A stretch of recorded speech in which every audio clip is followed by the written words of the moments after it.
ምዕራፍ 9 እንግዲህ እንዳየነው 27 ቁጥሮች አሉት። ምዕራፍ 9 እነዚህ 27 ቁጥሮች አሁንም ከምዕራፍ 8 የቀጠለ ነው። ብቻውን እንትን ያደረገ ወይም ብቻውን የተንጠለጠለ ሐሳብ አይደለም። ይህ ምዕራፍ የሚያወራው ምንድነው? እውነተኛ የሆነ ንስሐና ልመና ወይም ደግሞ እውነተኛ የሆኑ እንትን ጸሎቶች ምን እንደሚመስሉ እነሱም ብቻ ሳይሆን እውነተኛ ጸሎትና እውነተኛ ንስሐን ከመጻኢ ጊዜው ጋር ወይም ደግሞ ከሚመጣው ዘመን ከቀጣዩ ዘመን ጋር በማገናኘት ወይም ደግሞ አንድ ላይ በማድረግ ዳንኤል ወይም ደግሞ የተጻፈ ራእይና የተጻፈ መልእክት ነው። ታዲያ ምዕራፍ 9ን በምናነብበትና በምናይበት ጊዜ ትልቁ የምናስተውለው ነገር ምንድነው? አንድ አገልጋይ ወይም አንድ መሪ ከግል ሕይወቱ ባለፈ ወይም ደግሞ ከግል ሕይወቱ በዘለለ የሌላውን ሸክም ተሸክሞ በውክልና የቀረበ በውክልና የቀረበ ጸሎት ወይም መቃተትን እናያለን። እዚህ ቦታ ላይ ከግል ሕይወት ከግል አጀንዳ ከራስ ጉዳይ ወጥቶ ሌላውን ማህበረሰብ ወይም ሌላውን ሰው በመሸከም በእግዚአብሔር ፊት በውክልና ሆኖ ስለ ህዝቡ ስለ ሌላው ሰው ወኪል ሆኖ የቀረበውን ቃጠቶ ወይም ደግሞ የቀረበውን ጸሎትና ልመና የሚያሳይ ክፍል ነው ማለት ነው። ጸሎቱ ያካተታቸው ዋና ዋና ነገሮች አሉ። በዚህ ክፍል ላይ ጸሎቱ ምንድን ያካተተው? ለንስሐዊ ጸሎት መነሻ ነው። ለንስሐዊ ጸሎት መነሻው ነው። መነሻው ቃሉ ነው። የትንቢት ቃል ነው፣ ወይም ደግሞ የመጽሐፍ ጥናት ነው። ልክ አሁን እንደምናደርገው አይነት የመጽሐፍ ጥናት ነው። እንደነዚህ አይነት የመጽሐፍ ጥናቶች በጥልቅ ሲጠኑ፣ በማስተዋል ሲጠኑ፣ በጌታ ፊት ሲጠኑ ዘመናትን የምንመረምርበት እኛን የሚያበረታ ከድካም የሚያነሳ ተስፋ ከቆረጥንበት የሚያነሳን ትልቅ የሆነ የእግዚአብሔር መሳሪያ ነው መጽሐፍ ቅዱስን ማጥናት ማለት ነው። ስለዚህ ዳንኤል መጽሐፍትን አስተዋለ ይላል። መጽሐፍን በሚያነብበት ጊዜ መጽሐፍን አስተዋለ ይላል። ምንድን ነው ያስተዋለው? መጽሐፍትን አስተዋለ። በትንቢተ ኤርምያስ ላይ የተጻፉትን ሁለት ነገሮች ወይም ደግሞ ምዕራፍ 25 ቁጥር 11 እና ምዕራፍ 29 ቁጥር 10 ትንቢተ ኤርምያስ ላይ የተጻፉትን ነገሮች እነዛን ነገሮች ቃሉን በሚያነብበት ጊዜ አስተዋለ፣ ተረዳ። ለጸሎት መነሻ የእግዚአብሔር ቃል ሲሆን ውጤታማ ነው፣ እውነተኛ ነው። በትውልድና በዘመን መካከል ታላቅ ስራን መስራት ይችላል። ምንድነው? በተለምዶ ግን አንዳንዴ የጸሎታችን መነሻ ምንድን ነው? እንደ ሀገር፣ እንደ ቤተክርስቲያን፣ እንደ ማህበረሰብ ጸሎት እናጸልያለን። የጾምና የጸሎት አዋጆች ይታወጃሉ። ግን የጾምና የጸሎት አዋጆች ሲታወጁ ከሁኔታዎች ነው የሚነሱት። ለምሳሌ ወይ ጦርነት ሲኖር፣ ረሃብ ሲኖር፣ ሰሞኑን በኢትዮጵያ እንደነበረው ምርጫ ሲኖር፣ ወይም ደግሞ ስደት ሲኖር፣ መከራ ሲኖር ኧረ እንጸልይ፣ እንዲህ አይነት ነገር ገጥሞናል እንጸልይ ተብሎ ችግሮች ናቸው የተፈጠሩ ችግሮች ወይም ክስተቶች ናቸው ወደ ጾምና ወደ ጸሎት የሚወስዱን። ዳንኤል ግን መጽሐፍትን እያነበበ መጽሐፍትን እያጠና ሳለ በመጽሐፍት ውስጥ አንድ ነገር አስተዋለ ይላል። ቁጥር 2 ላይ የዓመቱን ቁጥር በመጽሐፍ አስተዋልኩ ይላል። የዓመቱን ቁጥር በመጽሐፍ አስተዋልኩ። ምንድነው ይህ ዓመት ቁጥር? 70 ዓመት እንደሚፈጸም የዓመቱን ቁጥር አስተዋልኩ። ምክንያቱም ዳንኤል የነበረበት ወቅት ምዕራፍ 9ን ስናነበው የነበረበት ወቅት የባቢሎን መንግስት ወድቆ ማለትም በህልሙ መሰረት ምዕራፍ 2 ላይ ባለው ህልም መሰረት የወርቁ መንግስት ወይም ደግሞ የወርቁ አገዛዝ ወድቆ በወርቁ ፋንታ ብር የተተካበት ጊዜ ነው። ወይም ደግሞ በትላንት እንዳየነው በምዕራፍ 8 ደግሞ አንጻር ደግሞ ስናየው ምዕራፍ 7ንም ምዕራፍ 8ም ስናይ የንስር ክንፍ ያለው አንበሳ የተመሰለው ዘመን የባቢሎን ዘመን እሱ አብቅቶ እንደገና በብር ዘመን የተተካው ወይም ደግሞ በድብ የተመሰለው እንደተተካ እናያለን። ስለዚህ ዘመኑ ሽግግር ላይ ነው። የስልጣን ሽግግር የነበረበት ወቅት ነው። ከአንደኛው ዘመን ከአንደኛው አገዛዝ ወደ ሌላኛው አገዛዝ የሄደበት ዘመን ነው። ይህም አገዛዝ በእግዚአብሔር ፕሮግራም በእግዚአብሔር የተነደፈ ነው። ምክንያቱም ትንቢተ ኤርምያስ ላይ ምዕራፍ 25 ቁጥር 11 እና ምዕራፍ 29 ቁጥር 10 ላይ ስታነቡ 70 ዓመት በተፈጸመ ጊዜ ምን አደርጋቸዋለሁ? እኔ ወደ ምድራችሁ እመልሳቸዋለሁ፣ እስከዛ ለምትኖሩባት ምድር ጸልዩላት ተብሎ ታዛው ነበረ። ስለዚህ 70 ዓመት ተፈጸመ፣ ፔሬዱ አበቃ። የባቢሎን አገዛዝ፣ የባቢሎን ኤምፓየር፣ የባቢሎን መንግስት ዘመኑ አበቃ። ዘመኑ አበቃና ለማን ለቀቀ? ለፋርስ መንግስት ለቀቀ።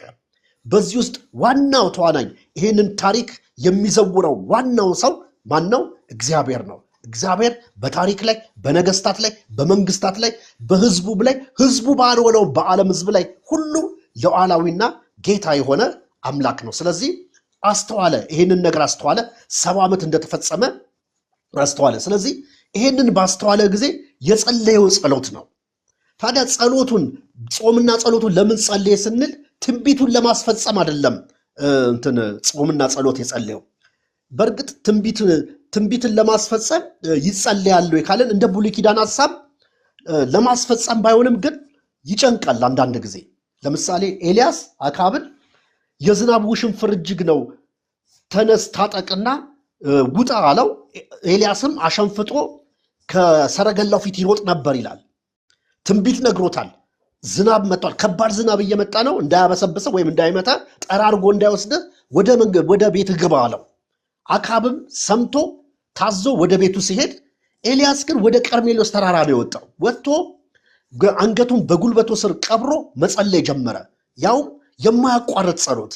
ያንን ብላቴና 7 ጊዜ ውጣና ግባ እያለ ያመላለሰው ነበረ። ትንቢትም ከተነገረ በኋላ እግዚአብሔር ምልክት ከሰጠም በኋላ ጸሎት ይደረጋል። እንደነዚህ አይነት ነገሮች ትክክል አይደሉም ወይም ደግሞ ስህተት ነው ማለት አይደለም። ግን ዳንኤል ትንቢቱን ለማስፈጸም አይደለም የጸለየው። ዘመኑ እንደተፈጸመ ተረዳና የህዝቡን ሁኔታ ደግሞ ሲመለከተው ህዝቡ ደግሞ ምንም ግዴለሽ ሆኖ አሁንም ከነበረበት ህይወት ፈቀቅ ሳይል ያንኑ የተበላሸን ህይወት በሕዝቅኤል መጽሐፍ ውስጥ እንዳየን ካህናቶቹ፣ አገልጋዮቹ፣ ህዝቡ ሁሉ ቆሽሾና ረክሶ ባለበት ሁኔታ ውስጥ ነው ይህንን የዘመኑን ማብቃት ከመጽሐፍ ያስተዋለው። ስለዚህ ምን አደረገ? የህዝቡን ሁሉ ሸክም፣ የህዝቡን ሁሉ ኃጢአት ይዞ ህዝቡን ወክሎ በእግዚአብሔር ፊት መጸለይ ጀመረ። ዳንኤል ካነበበ በኋላ ጸለየ። ጸሎቱም ደግሞ የምር ነበረ፣ እውነተኛ ጸሎት ነበረ፣ ፌክ አልነበረም ጸሎቱ። በእግዚአብሔር ፊት ማቅ ለብሶ አመድ ላይ ሆኖ በመጾም በመጸለይ ጌታን ተማጸነ። እንዲህ አይነቱ ድርጊት በጣም የምር ሐዘን ሲሆን ነው። እንደ ዳንኤል ያለ የተከበረ ሰው፣ እንደ ዳንኤል ያለ በንጉሱ አውራጃ ውስጥ የተከበረ ሹም መጽሐፍትን ባስተዋለ ጊዜ ስለ ህዝቡ ራሱን አዋርዶ አመድ ላይ ተቀምጦ ማቅ ለብሶ ጸለየ። እንደውም ምግብ አልበላሁም ሁሉ ይላል ምዕራፍ 10 ላይ ምግብ አልበላሁም፣ ጮማም አልበላሁም፣ ስቡንም አልበላሁም፣ የወይን ጠጁንም አልጠጣውም፣ ራሴንም ደግሞ ቅባት አልተቀባውም አለ። እውነተኛ ሐዘን ነበር ያዘነው። ጸሎቱ ፌክ አይደለም፣ የእውነቱን ያዘነው፣ የእውነቱን ነው በላዩ ላይ ሐዘን የወደቀበት። አንዳንድ ጊዜ እኔ እንዲሁ ከምታዘበው ነገር ምንድን ነው፣ ጸሎት ሲመሩ ይገጥመኛል ፕሮግራም ላይ እንደው በእግዚአብሔር ፊት እስኪ ንስሐ እየገባን እንጸልይ ስለ ምድራችን ስለ ተብሎ ስለ አንድ ነገር በቃ በሚያለቅስ ድምፅ ይጸልዩና እንደው 3 ደቂቃ ምናምን እንደው ንስሐ ከተገባ በኋላ ወዲያው ወይ እናመሰግናለን ይባላል ወይ እየተዋጋን እንጸልያለን ብሎ ወዲያው መገሰጽ ይጀመራል። ከዛ ሐዘን ድባብ ወዲያው ይወጣል እና ግራ ያጋባል እንዲህ አይነት ነገር። ምክንያቱም አንድ ሰው አንድ ሐዘን ሰምቶ ወይም አንድ የሚያሳዝን ነገር ሰምቶ ወይም ደግሞ እውነተኛ ሐዘንና እውነተኛ ሸክም ላይ ወድቆበት በደቂቃ ውስጥ መሳቅና ወይም ደግሞ ሌላ መልክ ማሳየት አይችልም። ራሱን እንደዚህ አድርጎ መለወጥ አይችልም። ተዋንያን እንኳን ሲተውኑ ሙዱ አልመጣልኝም ይላሉ። ከሐዘንና ከለቅሶ ወጥተው ወዲያው ወደ ደስታ ለመግባት ይከብዳቸዋል፣ ወይም ከሳቅ ወደ ሐዘን ለመግባት ይከብዳቸዋል። መተወን እንኳን ይከብዳል፣ እንኳን እንደዚህ ለማለት። ዳንኤል ግን የምሩን ነበር የጸለየው። ማቅ ለብሶ አመድ ላይ ተቀምጦ ጾሞ ጸልዮ በእግዚአብሔር ፊት እውነተኛ ጸሎት መጸለይ ጀመረ። ስለዚህ ይሄ ዳንኤል መጸጸቱን ያሳያል። ዳንኤል ውጫዊ ምልክቶችን በማድረግ እውነተኛ የሆነ ጸሎትና ልመና በእግዚአብሔር ፊት እንዳቀረበ እናያለን። ታዲያ ከቁጥር 4 እስከ 14 ደግሞ ስንመለከት ጸሎቱን ያቀረበው የእግዚአብሔርን ባህሪ በመግለጥ ነው። የእግዚአብሔርን ባህሪ በማሳየት ነው። ምን ይላል? በእነዚህ ቁጥሮች ውስጥ ስናነበው ኪዳንህንና ምሕረትን የምትጠብቅ ታላቅ አምላክ ነህ ይለዋል እግዚአብሔርን። አንተ ኪዳንህንና ምሕረትን የምትጠብቅ ታላቅ አምላክ ነህ። ስለዚህ አንተ ደግሞ ለሚታዘዙህ ወይም ደግሞ ለሚወዱህ ለሚታዘዙ አንተ ታማኝ አምላክ ነህ። ስለዚህ ይህንን ባህሪውን በመግለጽ ይጀምራል። እግዚአብሔርን በመግለጽ ቃል ኪዳንን የምትጠብቅ ታማኝ ነህ ብሎ እግዚአብሔርን ነግሮ የህዝቡን ደግሞ አለመታመንና የህዝቡን ኃጢአት፣ የህዝቡን በደል፣ የህዝቡን ጉድለት በማሳየት ጸሎቱን ይጀምራል። ስለዚህ ዳንኤል በጸሎት ህይወቱ ህዝብህ ላይ ህዝብ ባይታመንም አንተ ታማኝ ነህ፣ ህዝብ ባይፈልግም አንተ ህዝብን ትፈልጋለህ፣ ህዝብ ቃል ኪዳንን ቢያፈርስም አንተ ግን ኪዳንህንና ምሕረትን የምትጠብቅ አምላክ ነህ ብሎ ወደኋላ ሄዶ የአባቶችን ታሪክና የተሰጠውን ህግ በማስታወስ በእግዚአብሔር ፊት ጸሎት ያቀርባል። ስለዚህ እኛ ኃጢአትን ሰርተናል ይላል። ራሱን አካቶ ከህዝቡ ጋር ራሱን አካቶ ህዝብ ኃጢአትን ሰርቷል አይደለም የሚለው። ይኸው አላላከከም። ይህንን ማላከክ በውድቀት ጊዜ እንዳየ ነው። ሔዋን አዳም በሔዋን ላይ፣ ሔዋን በእባብ ላይ አላከኩና እባብ ነው ያልተጠየቀው፣ ወይም እሱ ደግሞ ቢጠየቅ ማላይ እንደሚያላከክ ባናቅም ማለት ነው። ዳንኤል አላላከከም። እኛ ኃጢአት ሰርተናል፣ ከፍርድህም ፈቀቅ ብለናል፣ እንደገና ክፋት አድርገናል፣ ነቢያትህንም አልሰማንም ብሎ በኤርሚያስ መጽሐፍና በሕዝቅኤል መጽሐፍ ላይ እንዳየነው እነዛን ሁሉ በደሎች እነዛን ሁሉ ነገሮች በመጥቀስና በማሳየት ራሱንም አካቶ በእግዚአብሔር ፊት ያቀርብና አንተ ግን ጻድቅ ነህ፣ ስለዚህ አሳልፈ ሰጠኸን፣ ፍርድ እውነተኛ ነው፣ ስለዚህ አሳልፈ ሰጠኸን። ስለዚህ በአሕዛብ ፊት እኛ የፊት እፍረት ይዞናል፣ አፍረናል፣ ሀፍረት ይዞናል። በአሕዛብ ፊት የፊት እፍረት ይዞናል፣ እንዴት አድርገን አንተንስ እንዴት አድርገን ቀና። ይሄ ሁሉ ነገር የሆነብን አንተ ሳትሆን ምክንያቱ እኛ ነን፣ ራሱን ጨምሮ እኔና ህዝብህ ነን ብሎ ያቀርባል። ስለዚህ ጸሎቱን በዚህ መልኩ ነው ያቀረበው። የእግዚአብሔርን ባህሪ በመግለጥ እግዚአብሔር ለቃል ኪዳን ታማኝ እንደሆነ በመግለጥና የህዝቡን ደግሞ ታማኝ አለመሆን ለቃል ኪዳኑ ታማኝ አለመሆኑን በመግለጽ ምህረት ይጠይቃል፣ ልመናን ያቀርባል። ከቁጥር 15 እስከ 19 ስናይ የልመናውን መደምደሚያ ያሳያል። የልመናውን ማደምደሚያ ወይም ተማጽኖውን ሲያቀርብ ምን ይላል? ስለ ስምህ ነው ይላል። ስለ ስምህ ነው ብሎ ተማጽኖ ያደርጋል። የመጀመሪያውን ዘጸአት የጠቅስና ወይም ደግሞ ህዝቡ ከግብፅ ምድር በሚወጡበት ጊዜ የሆነውን ታሪክ ያስታውሳል። ህዝብ ከግብፅ በበረታች እጅ በበረታው ክንድህ እንዳወጣህ በማለት ያንን ታሪክ በማስታወስ አሁንም ይላል በዚህ በሁለተኛው ዘጸአት ከባቢሎን ግዛት ህዝብህን ወደ ኢየሩሳሌም መልስ ብሎ ያሳስባል። ህዝቡን ወደ ኢየሩሳሌም እንዲመልስ ኢየሩሳሌምን በማሳሰብ መዓትህን ከቅዱሱ ከተማ ላይ መልስ ይለዋል እግዚአብሔርን።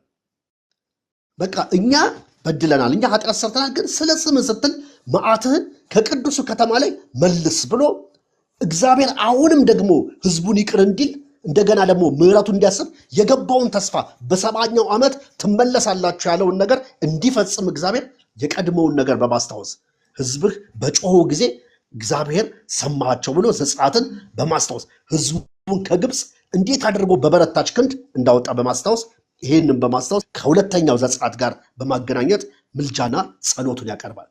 ከቁጥር 17 እስከ 19 ስናየው ስለ አንተ ስትል ይለዋል እግዚአብሔርን። ስለ አንተ ስትል እንደገና ስለ ብዙ ምህረት ስትል ይለዋል።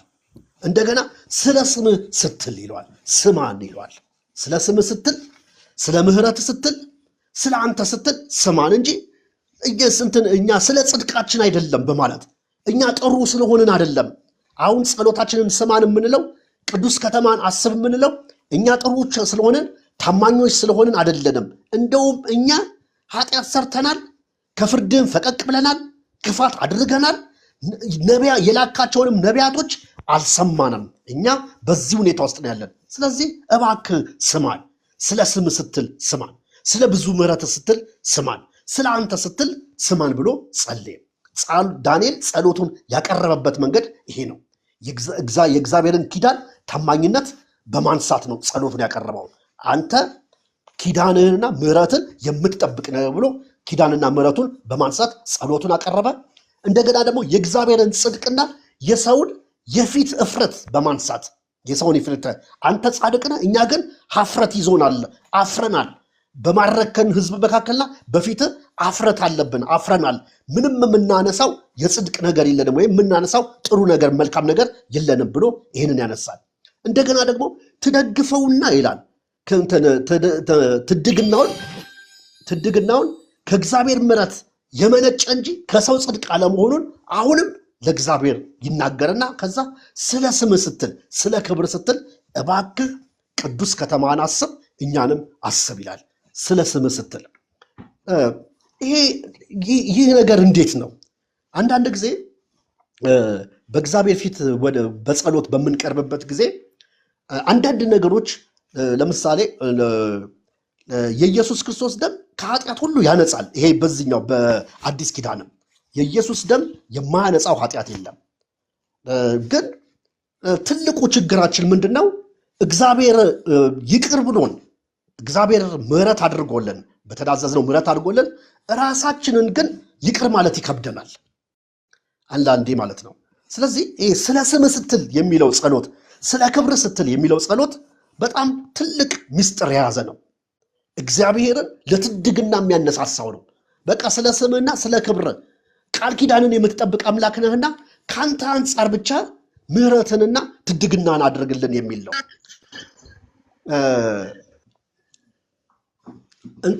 እናቴ የኔ እናት አንድ ጸሎት ስትጸልይ እንሰማታለሁ ብዙ ጊዜ። እኛ ነበርንበት ሰፈር አሁን ብዙ ክርስቲያኖች አማኞች አሉ። በፊት እኛ ብቻ ነበረን። ምልክት ራሱ ሲሰጥ የጴንጤዎቹ ቤት ተብሎ ወይ እኛ ቤት ነው የሚነገረው፣ ወይ ደግሞ ከብቶች ያሉበት ቦታ አለ፣ ከብቶች ካሉበት ቤት ወደዛ ተብሎ ነው የሚባለው። እና በኋላ አንዳንዴ ሲታመሙ ጎረቤት ያሉት ስለሚያውቁ እባክሽ ብለው ይላሉ። በቤት ስልክ ደውለው የሚቀባውን ነገር ይዘሽ ነይና ጸልይልኝ ይሏታል። ከዛ እሷ ስትጸልይላቸው አንተን ባያውቁህም ስለ ስምህ ስትል ስራላቸው ብላ ትጸልያለች። ከዛ የእውነት ይፈወሳሉ። ጌታን አልተቀበሉም፣ ጌታን አያውቁም። ግን ጌታ ስለ ስምህ ስትል ስራባቸው፣ ስለ ስምህ ስትል ስራላቸው፣ ፈውስን ላክላቸው ብለን ጸልያ ያላቸው ይፈወሳሉ። እና ጌታን ሳያገኙ ግን አካላዊ ፈውስ ይገኝ። አሁን ይሄን ለዚህ ስነ መለኮት ሰርተን አንድ ሰው እንዴት ጌታን ሳያገኝ ወይም ደግሞ እንትን ሳይል ወይም ደግሞ በእግዚአብሔርን አሳዝኖ በኃጢአት ውስጥና በውድቀት ውስጥ ቃል ኪዳንን አፍርሶ ታማኝነትን አፍርሶ እንዴት እግዚአብሔር ይሰማዋል ያንን ሰው? ዳንኤል ያቀረባቸው ነገሮች ቀላል አይደሉም። እነዚህ አራት ነገሮች እግዚአብሔርና ቃል ኪዳኑን ለቃል ኪዳኑ ታማኝ መሆኑን በማንሳት የእግዚአብሔርን ጽድቅና የሰውን አፍረት፣ የሰውን ጥፋት፣ የሰውን እፍረት በማንሳት ትድግናውን ከእግዚአብሔር ምሕረት የመነጨ እንጂ ከሰው ጽድቅ የመነጨ እንዳልሆነ በማንሳትና ስለ ስምና ስለ ክብር ስትል እባክህ ስማን በማለት እግዚአብሔር ቃል ኪዳኑን እንዲያስብና ህዝቡን ወደ አገሩ ወደ ምድሩ እንዲመልስ ሲጸልይ እናያለን። እና ይሄ ዳንኤል ጥሩ አድርጎ በጸሎት ውስጥ ያሳየው ነው። ከእውነተኛ ልብ የመነጨ ከእውነተኛ ጸሎት የመነጨ ፌክ ያልሆነ እውነተኛ ልመናና ንስሐ በእግዚአብሔር ፊት አድርጎ ይህን ጸሎት እንትን አደረገ። ታዲያ ይህንን ጸሎት ከጸለየ በኋላ እግዚአብሔር ጸሎቱን ሰማው ወይስ አልሰማው? በእነዚህ 19 ቁጥሮች ውስጥ ያቀረበውን ጸሎት እግዚአብሔር ምን መልስ ሰጠው ስንል ከቁጥር 20 እስከ ቁጥር 27 ያለው ከምዕራፍ 1 እስከ 19 ያለው በንስሐና በልመና የቀረበውን ተማጽኖ ጥያቄና ጸሎት ሲሆን ከቁጥር 1 እስከ ቁጥር 19 እስካሁን ያየነው ይሄንን ተማጽኖ፣ ይሄንን ልመና፣ ይሄንን ንስሐ ከቁጥር 20 እስከ 27 ባለው ውስጥ ደግሞ ለጸሎቱ ቀጥተኛ የሆነ የእግዚአብሔር ምላሽ ተሰጠ። ለጸሎቱ ቀጥተኛ የሆነ የእግዚአብሔር ምላሽ እግዚአብሔር ለጸሎቱ ቀጥተኛ የሆነ ምላሽ ፍጻሜውን የጸሎቱን መልስ ሲሰጠው በቀጣዩ ዘመን በቀጣዩ ጊዜ ምን እንደሚሆን ያንን ፍጻሜ ያሳያል። ለምሳሌ ከቁጥር 1 እስከ 19 የዳንኤልን ጸሎት መነሻ ስናይ ትንቢተ ኤርምያስ ምዕራፍ 25 ቁጥር 11 እና ትንቢተ ኤርምያስ ምዕራፍ 29 ቁጥር 10 ላይ ነው። እነዚህን መጽሐፍቶች በትንቢተ ኤርምያስ ውስጥ የተጻፈውን በነቢዩ ኤርምያስ የተባለውን አስተውሎ ነው ወደ ጸሎት የመጣው። ስለዚህ መልሱም ሲመጣ እንግዲህ የዳንኤል ጸሎት መልስ ሲመጣ ከቁጥር 20 እስከ 27 መልሱ የሚሰጠው ለየትኛው ነው? ለትንቢተ ኤርምያስ ምዕራፍ 25 ቁጥር 11 እና ለትንቢተ ኤርምያስ ምዕራፍ 29 ቁጥር 10 ነው መልሱ የሚሰጠው። ለምትኖሩባት ምድር ሰላም እንዲሆን ጸልዩ፣ አግቡ፣ ተጋቡ፣ ጥቂት አትሆኑ፣ ብዙ ሁኑ፣ እርሻ ረሱ፣ ትከሉ። 70 ዓመት ሲፈጸም እጎበኛቸዋለሁ። ለእናንተ የማስባትን ሐሳብ እኔ ያውቃለሁ፣ ፍጻሜና ተስፋ ያለው የሰላም ሐሳብ እንጂ የክፉ አይደለም። 70 ዓመት ሲፈጸም እጎበኛቸዋለሁ እንዳለ እባክህ ጎብኘን፣ እግዚአብሔር ሆይ ጎብኘን ብሎ ጸለየ። እነዛ ከቁጥር 1 እስከ ቁጥር 19 ጸለየ። መልሱ መጣ። መልሱ የመጣው ለማን ነው? ለዳንኤል ነው። ዳንኤል የጸሎት መነሻው ምንድን ነው? ትንቢተ ኤርምያስ ላይ ያለው ጸሎት ነው። እመልሳቸዋለሁ። ስለዚህ የጸሎት መልሱ ከዚህ ማዕቀፍ የሚወጣ አይደለም። ለምን ይህንን ነገር ማንሳት እንደፈለግኩ ወደ በኋላ እንመጣለን። ስለዚህ ለ70 ዓመት ሲፈጸም እስራኤል ሙሉ በሙሉ ነፃ ትወጣለች የሚል ሐሳብ ነበረው። ዳንኤል ምንን አንብቦ? ትንቢተ ኤርምያስን አንብቦ አነበበ፣ አስተዋለ። እባክህ ምሕረት አድርግልን፣ ቅድስቲቱን ከተማ አስባት ብሎ አለ። በጸሎት ውስጥ ምን ጠብቋል? በቃ ሙሉ ለሙሉ እስራኤል ነፃ ትወጣለች። ሙሉ ለሙሉ እስራኤል ከፍርድ ነፃ ትወጥና ከምርኮ ነፃ ወጥታ ከእግዚአብሔር ጋር ታርቃ በእግዚአብሔር እንደ ኪዳኑ መሰረት በሰላም ትኖራለች ከእግዚአብሔር ጋር የሚል ሐሳብ ነበረው ዳንኤል። ስለዚህ ጸሎቱን እንደጨረሰ ከቁጥር 20 እስከ ቁጥር 27 ግን ሌላ መልስ መጣ። የጸሎቱ መልስ ነው የመጣው። የጸሎቱ መልስ ሲመጣ ምንድን ነው የሚለው? መከራው 70 ዓመት ብቻ አይደለም አለው መልአኩ መጥቶ። 70 ዓመት ብቻ አይደለም መከራው ከ70 ዓመት በኋላ ይቀጥላል። በ70 ዓመት ብቻ የሚያበቃ አይደለም። እንደውም ለ70 ሱባኤ ነው አለው። ለ70 ሱባኤ ማለት አንድ ሱባኤ 7 ዓመት ነው። 7 ሲባዛ 7 ማለት ለ490 ዓመት የሚቀጥል ነው መከራው አለው። ግልጽ ነው። ዳንኤል የጸለየው ትንቢተ ኤርምያስን በሚያነብበት ጊዜ ቃሉን እያጠና አስተዋለ። ዘመኑ እንዳበቃ አስተዋለ። ከዛ ጸለየ፣ እባክህ የሕዝብን ኃጢአት ሁሉ ይቅርበል፣ የኔና የሕዝብን ኃጢአት ሁሉ ይቅርበል። አፍረት ይዞናል፣ ስለ ጽድቃችን አይደለም፣ ስለ ስም ስለ ክብር ስትል እባክህ ቅድስቲቱን ከተማ አስብ፣ እኛንም አስበን፣ ቃል ኪዳንን ምሕረትን አስብ ብሎ ይሄን ሁሉ ነገር ከጸለየ በኋላ እግዚአብሔር ሰማውና የጸሎቱን መልስ ላከለት። በራእይ ላከለት የጸሎቱን መልስ። ምንድን ነው የጸሎቱ መልስ? አይ ለ70 ዓመት ብቻ አይደለም መከራው። ለመከራው ለ7 ዓመት ቀጣይነት አለው። ለ70 ሱባኤ ነው፣ ወይም ደግሞ ለ7 ጊዜ ለ70 ጊዜ 7 ነው አለው። ለ490 ዓመታት ነው መከራው ይቀጥላል አለው። ስለዚህ በዚህ የታሪክ ቀጠሮና ወይም ደግሞ ክስተት ውስጥ እግዚአብሔር ያመለከተው ነገር አለ። ምንድን ነው ያመለከተው ነገር? እስኪ ምዕራፍ 1 አሁን ያነበብነው ምዕራፍ 9 ከቁጥር 1 እስከ 19 መከራን እንደገና ደግሞ መከራን በትህትና ራስን በማዋረድ መቀበላቸውን የሚያሳይ ነው አይደለም? ክፍሉን ስናይ መከራውን በቃ ራሱን በማዋረድ በትህትና መቀበሉን ያሳያል። ዳንኤል በቃ ይቅር በለን፣ ሀፍረት ይዞናል፣ ምሕረት አድርግልን፣ እኛ በድለናል፣ ስለ ጽድቃችን አይደለም፣ እባክህ ስለ ስምህ ብሎ ሲጸልይ ነው የምናየው። ከቁጥር 20 እስከ 27 ደግሞ አይ መከራው መቼ እንደሚያበቃ ትንቢታዊ ማረጋገጫ ይሰጠዋል። አሁን አይደለም መከራው አሁን አያበቃም። የባቢሎን መንግስት ሲወድቅ መከራው አያበቃም፣ መከራው ይቀጥላል ብሎ ትንቢታዊ መልእክት ሰጠው፣ ወይም ደግሞ ትንቢታዊ እይታ ሰጠው፣ ትንቢታዊ አቅጣጫ ሰጠው። መጻኢ ጊዜውን አሳየው። 70 ሱባኤ አለ፣ 70 ጊዜ 70 ሱባኤ አለ። ለ70 ሱባኤ ይቀጥላል፣ ቀጣይ ነው መከራው ብሎ ማረጋገጫ ሰጠው።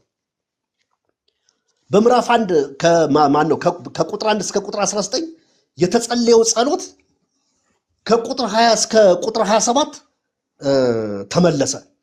እንግዲህ ከቁጥር 1 እስከ 19 የተጸለየው ጸሎት ባይኖር ከቁጥር 20 እስከ ቁጥር 27 ደግሞ ባይኖር ጸሎቱ ያለ አምላካዊ መልስ ይቀር ነበር።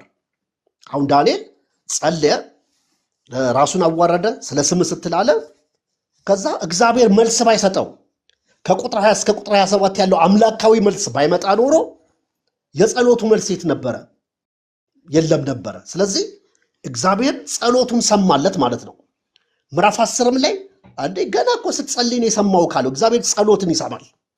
እግዚአብሔር የሚጸልየውን ጸሎት ሁሉ ይሰማል፣ መልስም ይሰጣል። ስለዚህ ለዳንኤል ጸሎት መልስ ተሰጠው። ከቁጥር 20 በኋላ መልስ ተሰጠው ማለት ነው። ስለዚህ ከቁጥር 1 እስከ 19 ለተጸለየው መልስ ነው። ምኑ? ከቁጥር 20 እስከ ቁጥር 27 ያለው ስንደመድመው ከቁጥር 1 እስከ 19 ያለው ጸሎት የዳንኤል ንስሐና ጩኸት ሲሆን ከቁጥር 20 እስከ 27 ደግሞ በታሪክ ውስጥ በትንቢታዊ እይታ የተሰጠ ምላሽ እንደሆነ የሚያሳይ ነው። ምን ማለት ነው? ከቁጥር 1 እስከ 19 እና ከቁጥር 20 እስከ 27 የአንድ ሳንቲም ሁለት ገጽታ ናቸው። በእኛ እንትን አሁን ሳንቲሙ የለም ጎፈርና ዘወድ ይባላልና እንትን በአንድ እንትን የሰውና አንበሳ አይደለም ሳንቲም የሁሉም ሀገር ሳንቲም እንደኛ ስላልሆነ ነውና በኢትዮጵያ የአንድ ሳንቲም ሁለት ገጽታ ማለት ምንድነው?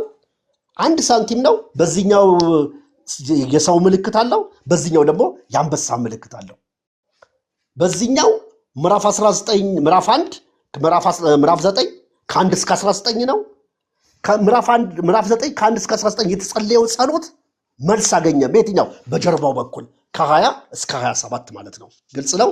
ስለዚህ ከ20 እስከ 27 ያለው የተነጠለ ሳይሆን ከምዕራፍ 1 እስከ 19 ካለው ጸሎት የተነጠለ ሳይሆን የዛ መልስ ነው። የዛ ጸሎት መልስ፣ የዛ ጸሎት ምላሽ ነው። እሺ ከቁጥር 20 እስከ 27 ያለው እነዚህን ቁጥሮች ስንመለከት ልክ እንደ ምዕራፍ 7 እና 8 እንዳየነው ሁለት አይነት አመለካከቶች አሉ።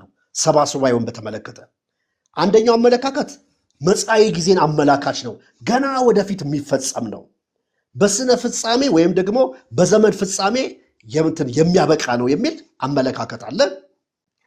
ሁለተኛው ደግሞ አይ በታሪክ ውስጥ የተፈጸመና የተጠናቀቀ ነው፣ በእነዚህ 490 ዓመት ውስጥ የተጠናቀቀ ታሪክ ነው የሚል እነዚህ ሁለት አመለካከቶች አሉ። እነዚህንም ሁለት አመለካከቶች በየተራ እንመልከታቸው። ትላንት እንዳየነው መጻኢ ጊዜን አመለካከት በተመለከተ የዲስፔንሽናሊዝም ቲዎሪን የወደፊት እይታን ምን ብለው ያስቀምጡታል? ክፍሉን በቀጥታ ከመጨረሻው ዘመን ጋር በማያያዝ ነው የሚያስቀምጡት።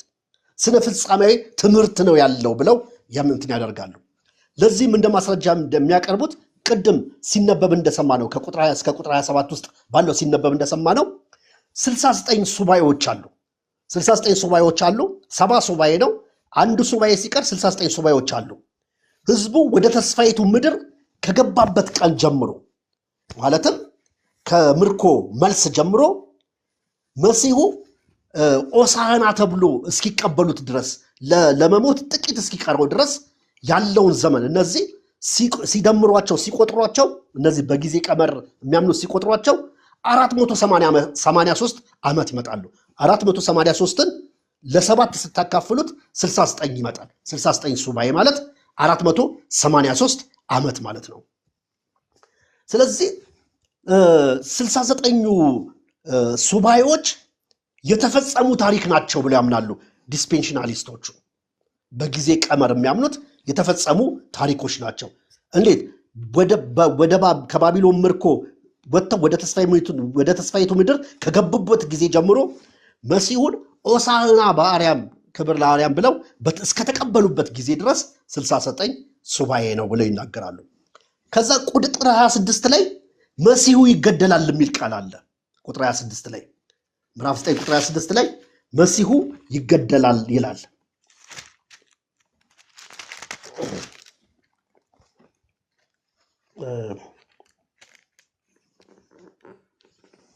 ቁጥር 26 ላይ እንዲህ ይላል፣ ከ62ቱ ሱባኤ በኋላ መሲሁ ይገደላል፣ ምንም አይቀረውም ይላል። መሲሁ ይገደላል። ስለዚህ ልክ ከዚህ በኋላ መሲሁ ይገደላል የሚል እንትን አለ ማለት ነው። እዚህ ላይ አይሁድ እንትን መሲሁን እንደሰቀሉት የሚያሳይ ነው። እግዚአብሔር ለጊዜው ለእስራኤል የቀጠረውን ይህንን ጊዜ 70ውን ሱባኤ አቋረጠው ብለው ያላሉ። ልክ በመሲሁ መሞት ምክንያት አቋረጠው። ልክ 69ኛው ሱባኤ ላይ አቋረጠው። ካቋረጠው በኋላ አሁን ያለው የቤተክርስቲያን ዘመን ከመሲሁ መሞት በኋላ ያለው የቤተክርስቲያን ዘመን መሲሁ ዳግመኛ እስኪመጣ ድረስ ያለው በ69ኛው ሱባኤና በ70ኛው ሱባኤ መሃል ያለው ዘመን ነው ብለው ያምናሉ። በዚህ መሃል ያለው ዘመን ነው። ስለዚህ አንድ ሱባኤ ይቀራል 7 ዓመት። ይህኛው ደግሞ 70ኛው ሱባኤ ወይም ደግሞ 7ኛው ዓመት 70ኛው ሱባኤ በዘመን ፍጻሜ 7 ዓመት የሚመጣውን ቤተክርስቲያን ከተነጠቀች በኋላ የሚመጣውን የመከራ ዓመት ነው ብለው ያምናሉ። ይህንንም ምናልባት ሁለተኛ ተሰሎንቄ ምዕራፍ 2 ከ1 እስከ 10 ካሴቱን አስቀምጬላችኋለሁ እናንተ እንድትመለከቱት ቪዲዮውን አስቀምጫለሁ እንድትመለከቱት አደራ እላለሁ። ጳውሎስ ምን እያነሳን ያለው ሁለተኛ ተሰሎንቄ ላይ የዓመፅ ሰው ሳይገለጥ ወይም ደግሞ የሚያስተው እኔ እግዚአብሔር ነኝ ብሎ የሚመጣው የዓመፅ ሰው ሳይገለጥ ምጽአቱ አይሆንምና ይላል። ስለዚህ ፈጥናችሁ ከአይምሯችሁ አትናወጡ። አሁን ደግሞ እንዳይገለጥ የሚከለክለውን ታውቃላችሁ። ከእናንተ ጋር እያለው ነግሬያችሁ ነበረ። የሚከለክለው ደግሞ ከመንገድ ሲወገድ የዓመፅ ሰው ይመጣል። እሱም በመገለጡ የሚሽረው በአፉ እስትንፋስ የሚያጠፋው ዓመፀኛ ይገለጣል ብሎ ይናገራል። ስለዚህ ክርስቶስ ከመምጣቱ በፊት የዓመፅ ሰው እንደሚመጣ ጳውሎስ ሁለተኛ ተሰሎንቄ ምዕራፍ 2 ላይ አስቀምጧል ማለት ነው። ስለዚህ እነዚህ በጊዜ ቀመር ወይም ደግሞ በዲስፔንሽናሊዝም ቲዎሪ ወይም በዲስፔንሽን የሚያምኑት ጊዜን እየከፋፈሉ የሚያምኑት 69ኙ ሱባኤ ተፈጽሟል። አሁን ደግሞ ያለው በ69ና በ70ኛው ሱባኤ መሃል ያለው የቤተክርስቲያን ዘመን ነው። 70ኛው ሱባኤ መቼ ይፈጸማል? በመጨረሻው ዘመን 7 ዓመት አንድ ሱባኤ ይቀራል። ያም አማኞች ከተወሰዱ በኋላ ወይም ደግሞ አማኞች የሚከለክለው ከመንገድ እስኪወገድ ይላል። የሚከለክለው ቤተክርስቲያን ከሆነች የቤተክርስቲያንን መነጠቅ የሚያሳይ ነው። ከዛ በኋላ አመፀኛው ይመጣል የሚል ምልከታ አላቸው ማለት ነው። እንግዲህ ይሄንን ካልን ሁለተኛው ቲዎሪ ምንድን ነው ካልን በታሪክ ውስጥ የተፈጸመና የተጠናቀቀ ነው የሚል አመለካከት ያላቸው አሉ። ይህ አመለካከት ዘመናዊ ምሁሮች አሁን ያሉት ስኮላሮች የሚከተሉትና ወይም ደግሞ የሚጠቀሙበት ቪው ነው። እነሱም ምን ይላሉ? 70 ሱባኤውን በተመለከተ 69ኙ ሱባኤ ከክርስቶስ ልደት በፊት ተፈጽሟል። ይሄ 483 ዓመታቱ የተፈጸሙ ናቸው። ስለዚህ ኦልሬዲ ተፈጽሟል። 69ኛው ሱባኤ 458 ዓመት ጀምሮ ይሄ ወይም ደግሞ 483 ዓመቱ ኢየሱስ ከመጣ አገልግሎት ከጀመረ በኋላ የሚያበቃ ዘመን ነው። ልክ ዲስፔንሽናሊስቶቹም እንደዛው ነው የሚሉት። 69ኙ ሱባኤ እስከ ጌታ ኢየሱስ ክርስቶስ ሆሳዕና እስከተባለበት ዘመን ድረስ ነው የሚቀጥለው ብለዋል። እነዚህም በዚህ ሐሳብ ይስማማሉ።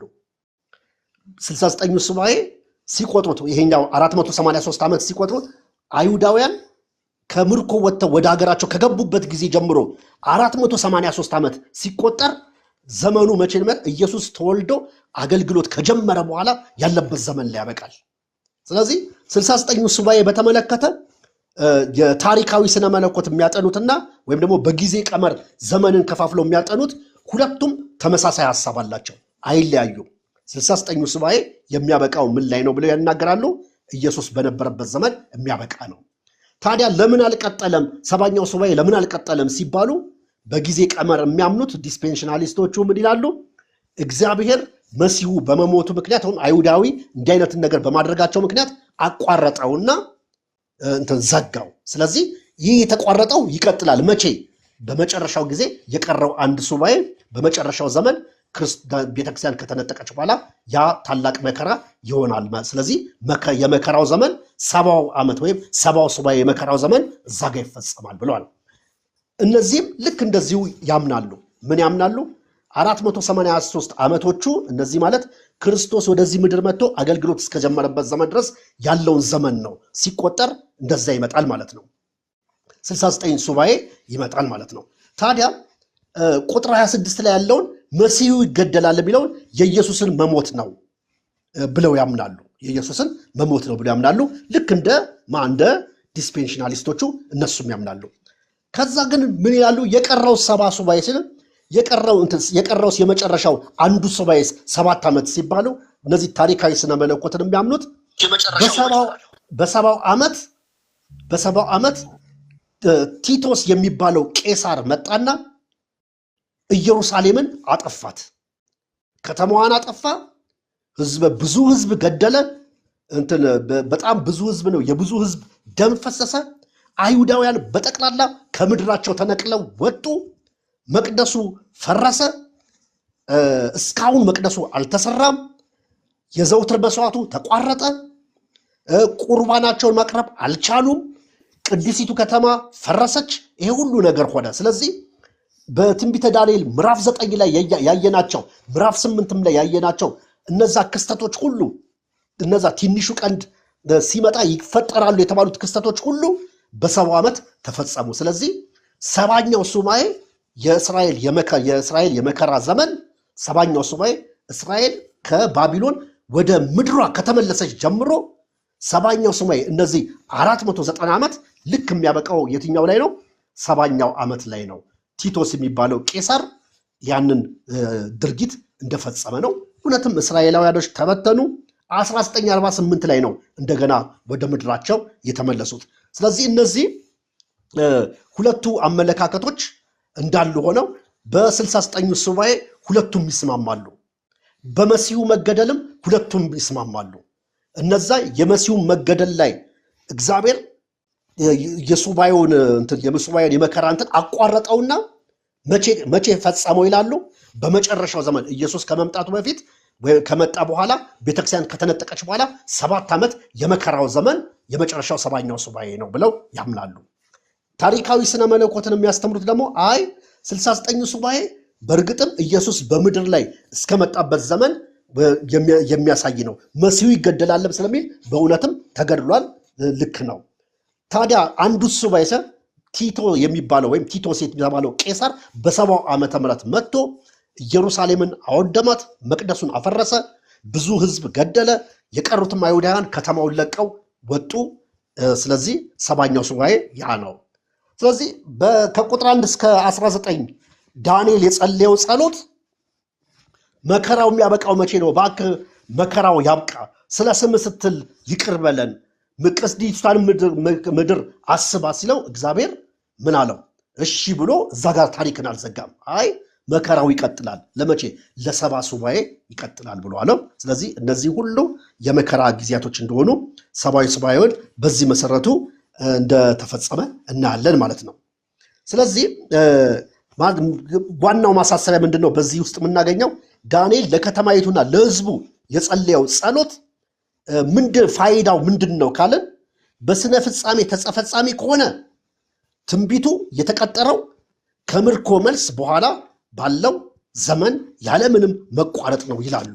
እነዚህ ታሪካዊ ስነ መለኮትን ዲስፔንሽናሊስቶቹስ ትንቢቱ የተፈጸመው እስከ መሲሁ ድረስ 69 ሱባኤው ተፈጸመና መሲሁ ከተገደለ በኋላ ትንቢቱ ተቋረጠ።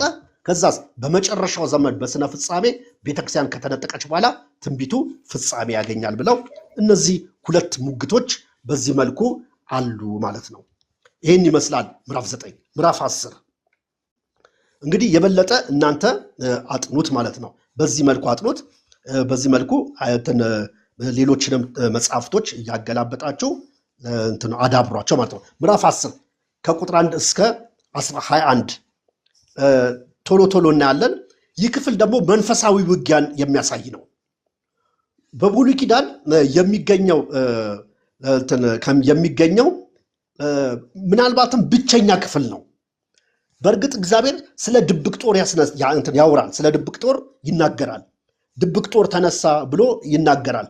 ግን በሰማያዊ ዓለም ያለውን ጦርነት የሚያሳይ ብቸኛ ክፍል ይሄኛው ክፍል ነው። በመንፈሳዊ ዓለም ጦርነት የሚያይ ወይም ምድራዊ ነገስታቶችና ምድራዊ መንግስታት በሰማይ በመንፈሳዊ ዓለም ካሉት የአየር አለቆች ጋር ግንኙነት እንዳላቸው ትስስር እንዳላቸው ወይም ምድራዊ ነገስታቶች በእነሱ የተቀመሩና በእነሱ የተቀነባበሩ እንደሆነ የሚያሳይ ትልቅ ክፍል ነው።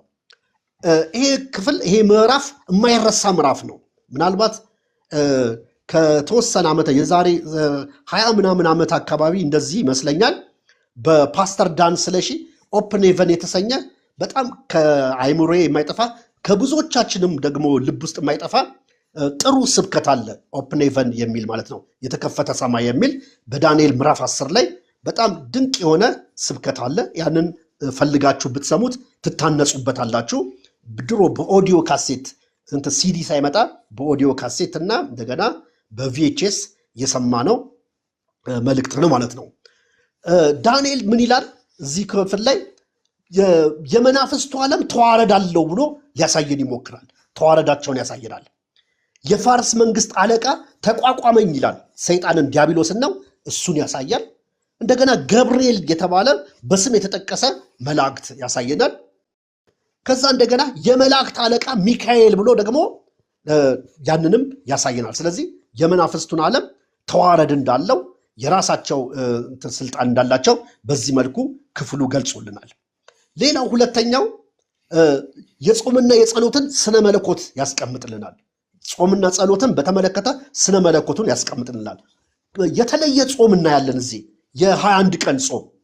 ይህ የ21 ቀን ጾም ምግብ ሳይበላ አይደለም፣ ግን ራሴን ከስብ ከወይን ጠጅ ከመጠጥ እና ከቅባት ዘይትም አልተቀባውም ይላል። ከነዚህ ከለከልኩኝ ይላል። ስለዚህ ይሄ በጣም የተለየ ያጿጿም አይነት ነው። ስለዚህ የቅዱሳን ጸሎት በሰማይ ትልቅ ስፍራ አለው፣ ትልቅ ስራ አለው ብሎ ይናገራል። 21ዱን ቀን ሲጾም ዳንኤል የተሰማው የጸሎቱ መልስ የመጣው ገና በመጀመሪያው ቀን ነው። ስለዚህ ቅዱሳን የሚጸልዩት ጸሎት በምድር ሆነው ሲጸልዩ በሰማይ ትልቅ ስራ ይሰራል። ነገስታትን ወይም የአንድን ዘመን መንግስት የሚመራውን ክፉን መንፈስ ለማሰርና ለመጣል ወይም ደግሞ የታሪክ አቅጣጫን ለመቀየር ምድር ላይ ሆነው ቅዱሳን ሲጸልዩ በሰማይ ትልቅ ስራ ይሰራል። ስለዚህ የጾምና የጸሎትንም ስነ መለኮት በዚህ ውስጥ እናያለን። ከቁጥር 1 እስከ 3 ምንድን ነው የምናየው? የዳንኤልን ሐዘን ነው የምናየው። ድጋሚ ሌላ ሐዘን እናያለን። በፋርስ ንጉሥ በ3ኛው ዓመት ይላል ከቂሮስ በኋላ የተነሱ ሌሎች ነገስታቶች እንዳሉ ይናገራል። እንደገና ዕዝራ ምዕራፍ 1 ከቁጥር 1 እስከ 3ንም ያመለክታል። ዘመኑ የቂሮስ የነገሰበት ዘመን እንደሆነ ገና ፋርስ ከነገሰ በ3ኛው ዓመት ነው ይህንን ራእይ ያየው። ስለዚህ ምንድነው ዳንኤል ምንድነው ጸሎቱና ሐዘኑ ምንም በተመለከተ ነው ስንል ምናልባት የሚሆነው ዕዝራ ምዕራፍ 1 ከቁጥር 1 እስከ 3 ስናይ መቅደሱ በነ ዘሩባቤል ከተጀመረ በኋላ ችግር ገጠማቸው። እነዚህ ሰዎች እኮ ኩዴታ እየፈጸሙ ነው ብለው በሐሰት ከሰዋቸው ነበረ እና የመቅደሱ ስራ ተስተጓጉሏል። ስለዚህ ዳንኤል ለ3 ሳምንት ልክ እንደ ምዕራፍ 9 ከቁጥር 1 እስከ 3 እንዳደረገው አይነት የጾም አይነት ይጸልያል። በሐዘን ሆኖ ጥልቅ በሆነ ሐዘን ሆኖ ምግብ ሳይበላ የወይን ጠጅም በአፍ ያልነበረም ስጋም አልበላውም ምንም ስብም አልበላውም ቅባትም አልተቀባውም ብሎ በእግዚአብሔር ፊት የጸለየውን በሐዘን ውስጥ ሆኖ የጸለየውን ጸሎትና ለ21 ቀን ለ3 ሳምንት በጸሎት እንዴት እንደቆየ ይናገራል። ምዕራፍ ከቁጥር 1 እስከ ቁጥር 3 ከቁጥር 4 እስከ 9 ራእዩ የተገለጠልኝ በጢግሮስ ወንዝ አካባቢ ነው ይላል። በዛ አካባቢ ተገለጠልኝ ይላል። ሰማያዊ አካል የለበሰ ሰው ተገለጠልኝ ይላል። አሁንም ማን ነው ይህ ሰው የሚለውን ብዙ ሙግት አለ። ከራእይ መጽሐፍ ጋር በማገናኘት ራእይ ምዕራፍ 1 ከቁጥር 13 እስከ 15 ጋር ካለው በማገናኘት እዛ ዮሐንስ ራእይ ምዕራፍ 1 ከ13 እስከ 15 ጋር የተገለጠው የኢየሱስ ባህሪና እዚህ ክፍል ላይ ያለው የኢየሱስ ባህሪ ስለሚመሳሰል ጌታ ነው። ቲኦፋኔ ማለትም ክርስቶስ በብሉይ ኪዳን በስጋ ከመምጣቱ በፊት የተገለጠበት አንዱ መንገድ ነው ብለው ጌታ ነው የታየው፣ ጌታ ነው የተገለጠለት ብለው ይናገራሉ። ሌሎቹ ደግሞ አይ ይህ መልአክ ነው፣ የመላእክት አለቃ ነው ብለው ይናገራሉ። ለምን? ቁጥር 13 ላይ እዚሁ ምዕራፍ 10 ቁጥር 13ም ላይ ይህንኑ ሐሳብ ያስቀምጣል። ላንብበው ቁጥር 13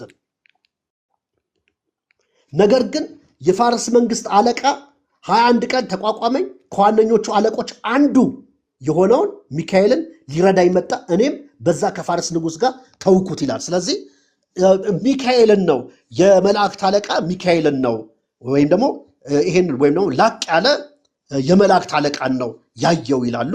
ሁለቱም እንደ አመለካከት እንትን ያደርጋል። ግን ዮሐንስ ራእይ ላይ ደግሞ ጌታ እንደሆነ የሚመስል ነገር ተመሳሳይ ነገሮች እዛ ላይ ተቀምጠዋል። ከቁጥር 10 እስከ 14 መንፈሳዊ ውጊያን ያሳያል። የክፍሉ ዋና አካል ከ10 እስከ 14 ያሉት እነዚህ 4 ቁጥሮች ናቸው። ምን አለው መልአኩ? ጸሎትህ ገና በመጀመሪያው ቀን የተሰማው፣ ስለዚህ የተሰማ ነው። ግን ጸሎትን ይዤ እንዳልመጣ ምን አደረገኝ? የፋርስ አለቃ መንፈስ ምን አደረገኝ? ተቋቋመኝ አለው። ይሄንን ነገር ከመንገር በፊት ምን ይላል? ልክ ይሄንን ራእይ ባየ ጊዜ ተዝለፈለፈ፣ ደነገጠ ዳንኤል። ከዛ መለኮታዊ እጅ ነካኝ አለ፣ ዳሰሰኝ አለ። አንተ የተወደድክ ሰው ዳንኤል አለኝ አለ። ከዛ አቆመኝ አለ። ይሄ በጣም እንዴት ደስ የሚል አስደናቂ ነገር ነው። ጌታ ኢየሱስም ይሁን እዚህ ምዕራፍ ላይ የተገለጠው ወይ ጌታ ኢየሱስ ይሁን እንትን በራእይ ያየው ይሄ ሰማያዊ አካል የለበሰው ሰው ጌታ ኢየሱስ ይሁን ወይም ደግሞ የመላእክት አለቃም ይሁን ሁለቱም ይሁኑ መጥቶ ዳሰሰኝ፣ መለኮታዊ እጅ ነካኝ፣ አበረታኝ አለ። ይሄ አስደናቂ የሆነው ሰማያዊ አካል አወደሰው። ምን ብሎ አወደሰው? አንተ ሰው አለው፣ አንተ የተወደድክ ሰው አለው። በመለኮት መዳሰስ፣ በመለኮት መነካት እንዴት ደስ ይላል! አንድ መልአክ ወይም ደግሞ ጌታ ኢየሱስም ሆኖ መጥቶ አንተ የተወደድክ ብሎ ዳሶ አነሳኝ ይላልና እንዴት ደስ ይላል! እንዲህ አይነት ነገር እንደው እንዲህ አይነቱ ኤክስፒሪየንስ የለንም እና እኔ አንዴ በህይወቴ የማረሳቸው ነገሮች አሉኝ። አንድ ጊዜ በምማርበት ትምህርት ቤት ፒኤችዲ ፕሮግራም ላውንች ሲደረግ እዛ ላይ መልእክት እንደቀርብ ተጋበዝኩኝና የይሁዳ መልእክትን አቀረብኩኝ። በኋላ ስጨርስ በጣም የተወደደ አስተማሪ፣ በጣም ሁሉም ሰው የሚወደው ዋናው ፕሪንሲፓሉ በጣም ተደሰተና ይሄን መልእክት እንደው በትችል በየሄድክበት ቦታ አገልግለው ስበከውና በጣም ጥሩ ነው ብለው አብረውኝ በሚማሩ ተማሪዎችና እንደገና በፒኤችዲ ፕሮግራም ላይ ለመመዝገብ በታደሙት መካከል አፕሪሺየት አደረገኝ። ያኔ የተሰማኝን ደስታ ማረሳው ነው። አንድ ወቅት ላይ አዋሳ ሄጄ ፓስተር ዳኒም ነበር እሱም ነበርና ፓስተር እንዳለ ዘማሪ ፓስተር እንዳለ አንድ ዘማሪም በጣም እንደምወደው ስለሚያውቅ እናቴም ትወደዋለች እኔም ስለምወደው ከዛ እስኪ ሰርፕራይዝ አደርግሃለሁ ብሎ ሳይነግረኝ ይዞን ሄደ እና ፓስተር ዳኒም ሌሎችም ሰዎች ነበረ።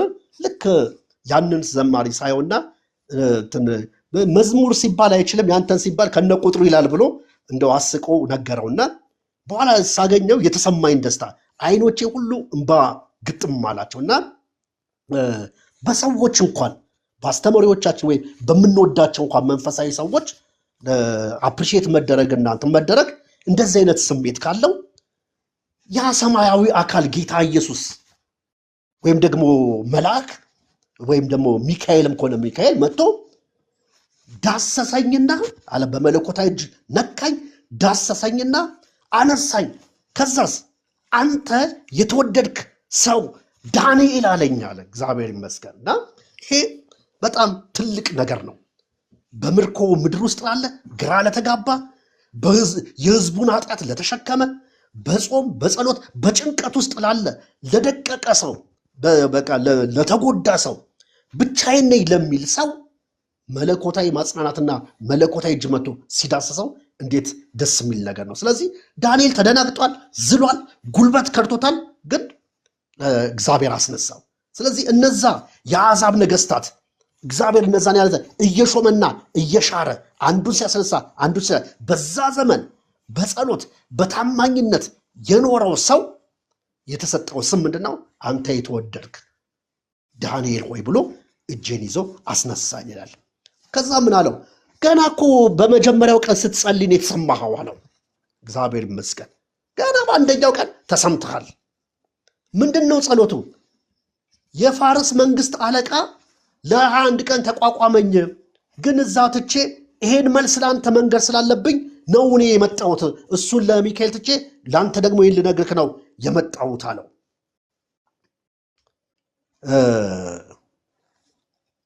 እሺ ወደ እንትኑ እንሂድ፣ ወደ ዋናው ሐሳብ እንሂድ። የምድር ነገስታቶች በሰማይ ካሉት መንፈሳዊ አካላት ጋር የተያያዙ ናቸው። የፋርስ አለቃ መንግስት ምናልባት የፋርስ አለቃ ሲል በጊዜው ወይ ቂሮስ ይሆናል ወይም ደግሞ ሌላ መንግስት ይኖራል የሆነው።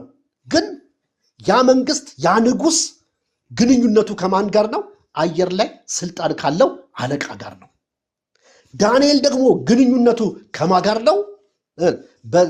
ነገስታትን ከሚሾምና ከሚያወርድ፣ ባቢሎንን ባነገሰ ባቢሎንን ባወረደ፣ በባቢሎን ፋንታ ፋርስን ባነገሰና ፋርስንም ደግሞ በግሪክ በሚተካ ታላቅና ገናና በሆነው አምላክ የሚመራና በሱ ቁጥጥር ስር የሆነ ነው። ስለዚህ ምድር ላይ ያሉ አንዳንድ ችግሮችን አንዳንድ ተግዳሮቶችን ከሰው ጋር ማገናኘት የለብንም። ከጀርባቸው ካለው መንፈሳዊ አካላት ጋር የተገናኘና የተቆራኘ ነው። ቶሎ ሉጣ ከቁጥር 15 እስከ 21 ሰዓት እየሄደ ነው። ዳንኤል ስለ ሰማያዊ ውጊያ ምስጢር ሲነገረው አሁንም በድጋሚ ዲዳ ሆነ፣ መናገር አቃተው፣ አፉ ተያዘ። ከዛ እንደገና በድጋሚ ዳሰሰው።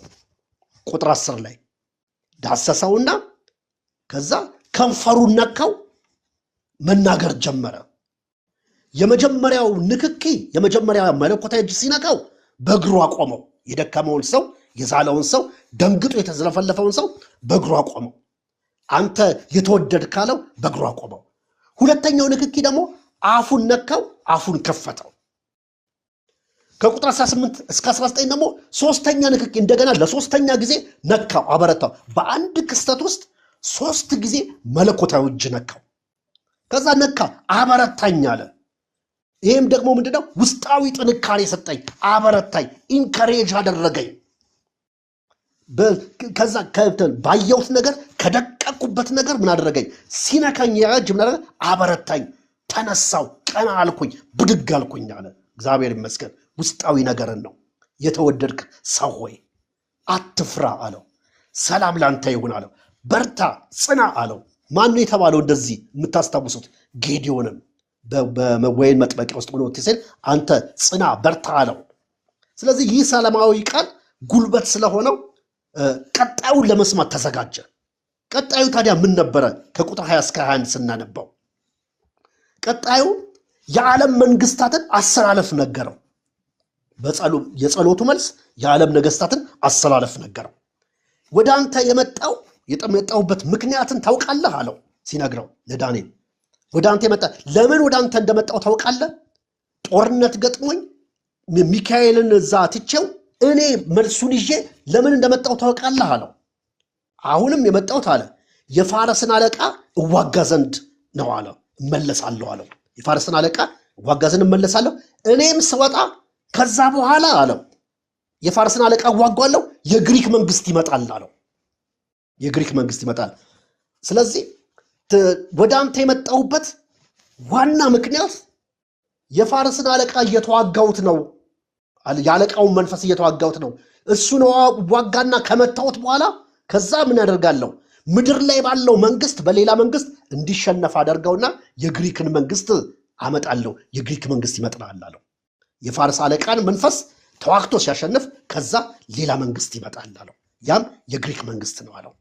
እግዚአብሔር ነገስታትን ይሾማል፣ እግዚአብሔር ነገስታትን ይሽራል። እግዚአብሔር የተመሰገነ ይሁን። ምዕራፍ 11 የሚስጥሩን መገለጫ ነው የሚነግረን። 45 ቁጥሮች አሉት። ቶሎ ቶሎ ለመናገር ጥረት አደርጋለሁ። የእውነቱ ሚስጥር እንዴት እንደተገለጠ የሚናገር ነው። እዚህ ውስጥ እንግዲህ የታሪክ ክፍለ ጊዜዎችን ትንታኔ ወይም ታሪካዊ ዳራ የምናይበት ነው። ከቁጥር 1 እስከ 4 የፋርስን ነገስታት ያሳየናል። ከቁጥር 1 እስከ 4 ከቂሮስ በኋላ የተነሱ 3 ነገስታት አሉ ይለናል። ከቁጥር 1 እስከ ቁጥር 4 ማለት ነው። እነዛም ደግሞ የግሪክ መንግስት ነው ይላል። እንደውም በስም ይጠራዋል። የግሪክ ንጉስ ይለዋል። ታላቁ እስክንድርን የግሪክ ንጉስ ብሎ ይጠራዋል። ልክ እንደ ምዕራፍ 8 ማለት ነው። ቁጥር 4 ላይ ከዚያም በኋላ ይላል። ከሱም በኋላ 4ቱ ነፋሳት ተነሱ። እነዚህ 4ቱ ነፋሳት እነማን ናቸው? ባለፈው እንዳየነው 4ቱ ጄኔራሎች ናቸው። እነዚህ ይነሳሉ አለ። ግዛቱን ይከፋፈላሉ አለ። እነዚህ እነማን ናቸው? ባለፈው ስማቸውንም ነግሬያቸዋለሁ። እንትኑም ላይ ታዩታላችሁ። ካሳንደር፣ ሊሲማቆስ፣ ሴሊውከስና ጢሊሞስ ወይም ፕቶሎሚ የተባለው እነዚህ 4ቱ ጄኔራሎች የግሪክን መንግስት የንጉሱን የአሌክሳንደርን ግዛት ምን አደረጉት? ተከፋፈሉት። ታዲያ ከቁጥር 5 እስከ 20 ምን ያሳያል? ከቁጥር 5 እስከ 20 የደቡብና የሰሜኑ ነገስታትን ጦርነት ያሳያል። ማና ናቸው ደቡብና ሰሜን? ሰሜኑ ግብፅ ነው፣ ፕቶሎሚዎች ናቸው። ደቡቡ ደግሞ የኤጲፋነስ ስርወ መንግስት ያለበት እሱ ነው። ስለዚህ የሰሜኑ ፕቶሎሚና በደቡቡ ያለው ሴሉከስ ሁለቱ ረጅም ጊዜ ተዋግተዋል። ረጅም ጊዜ ውጊያ ነበረባቸው። ትላንትና እንዳየነው ለምንድን ነው አንቲያከስ ኤጲፋነስ አይሁዳውያንን መበቀል የፈለገበት ምክንያት ምንድን ነው ስንል 2 ነገሮች አንስተናል። አንደኛው ጦርነት ገጥሞት ከፕቶሎሚዎች ጋር ሲዋጋ ፕቶሎሚዎቹ ወይም ግብፃውያኖቹ አይሁዳውያኖቹ ስለሚወዷቸው ስኮላርሺፕ ሁሉ ይሰጧቸው ነበረ። ብዙ አይሁዳውያን ወጣቶችና ሊቃውንት ወደ ግብፅ ሄደው አሌክሳንድሪያ ውስጥ ተምረው ነበረ። ታስታውሱ እንደሆነ 70 ሊቃናት የሚባለው ሴፕቷጀንት የሚባለው ትርጉም የተተረጎመው በዛ ምክንያት ነው። ፕቶሎሚዎች ናቸው እንዲተረጉም ያደረጉት። ያ ብቻ ሳይሆን ሐዋርያት ሥራ ላይ በወገኑም የእስክንድሪያ ሰው የሆነ በመናገር እውቀት የበረታ ብሎ ስለ አጵሎስ ይነግረናል።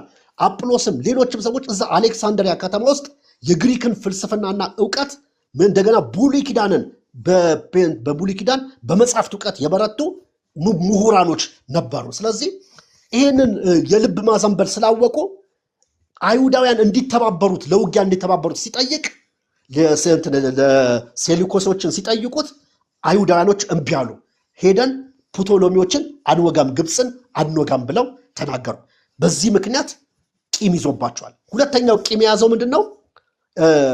መቅደስ ውስጥ ብር አለ። ያንን ብር መውሰድ ፈልጓል። ብሩን ግን መውሰድ አልቻለም። ለምን? አይሁዳውያን ጠንካራ የሆነ የማይበረስ የማይሸረሸር ባህል አላቸው። ግርዘት፣ የምግብ ንጽህና፣ ወራት ሰንባትንና ቀናትን ማክበር፣ እነዚህ ዋና ነገሮች ናቸው። ስለዚህ ሊያስነኩት አልቻሉም። ታዲያ ምን አደረገ አለን? የአይሁድን ባህል መበረስ ጀመረ። አይሁዳውያንን አስገድዶ ግሪካውያን እንዲሆኑ አደረጋቸው።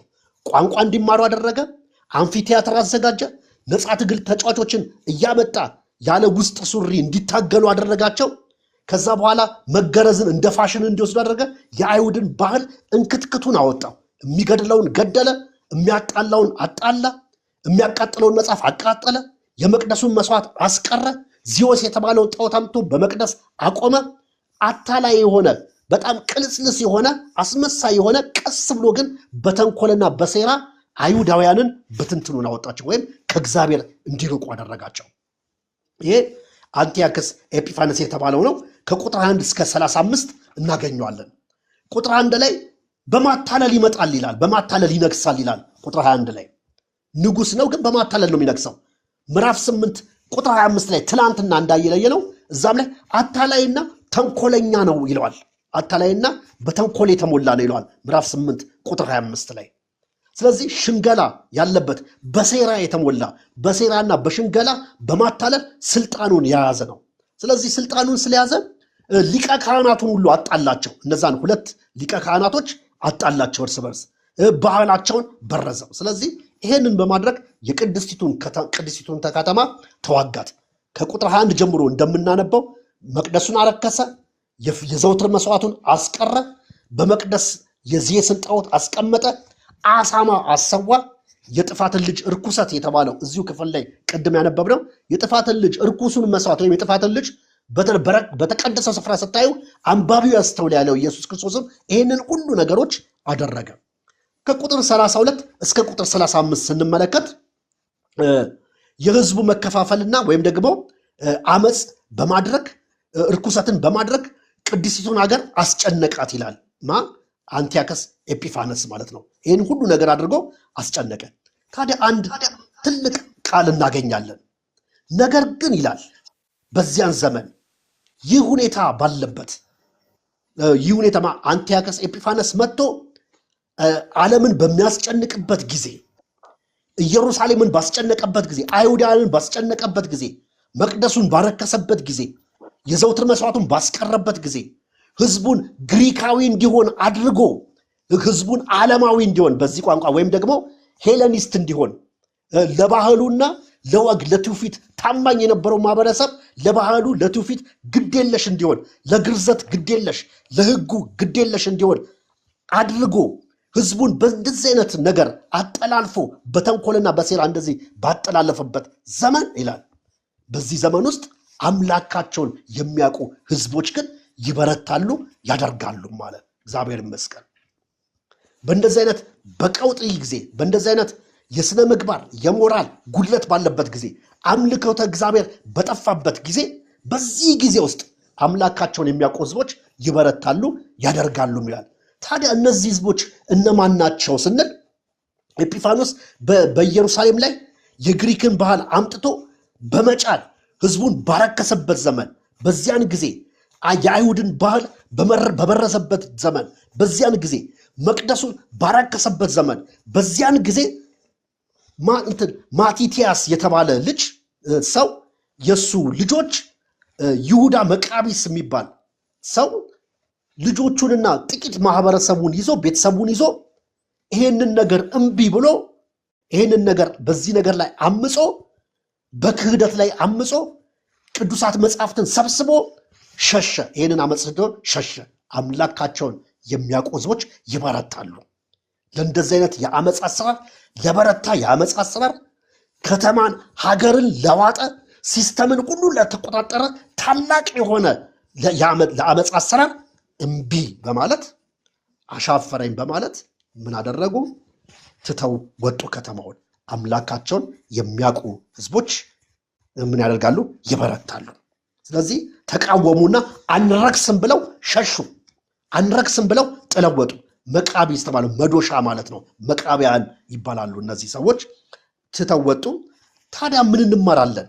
ዛሬም በዚህም ዘመን ዓለማዊ ነገር ሴኩላሪዝም በነገሰበት፣ ግለኝነት በነገሰበት በዚህ ዲጂታል በሆነ ዓለም ሁሉ ነገር ከእግዚአብሔር ተቃራኒ ከክርስቶስ ተቃራኒ በተሰለፈበት በዚህ ዓለም አሁንም እንደ ማቲያስ ልጅ እንደ ይሁዳና እንደዚህ ቤተሰብ እምቢ በማለት በእነዚህ ነገሮች አንረክስም፣ ለእነዚህ ነገሮች እጅ አንሰጥም ብለን በመቃወም በመሸሽና ህይወትንና ቤተክርስቲያንን ቤተሰብን በመጠበቅ ምን ልናደርግ ይገባል? ልንኖር ይገባል።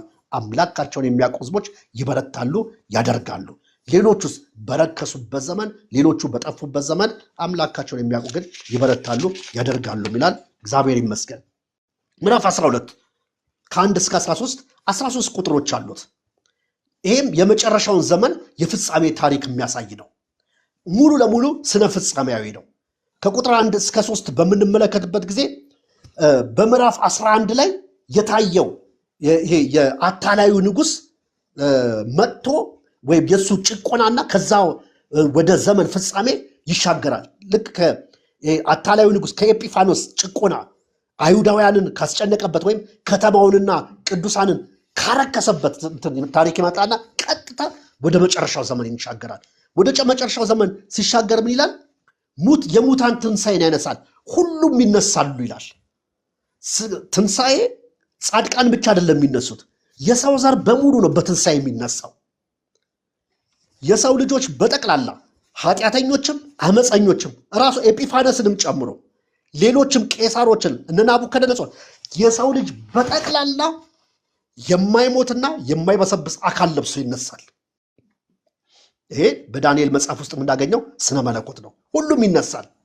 እኩሌታው ለፍርድ ትንሣኤ ይነሳል፣ እኩሌታው ለህይወት ትንሣኤ ይነሳል። ስለዚህ ለፍርድ ትንሣኤ የሚነሱት የማይሞትና የማይበሰብስ አካል ይዘው በዘላለም እሳት ይቀጣሉ።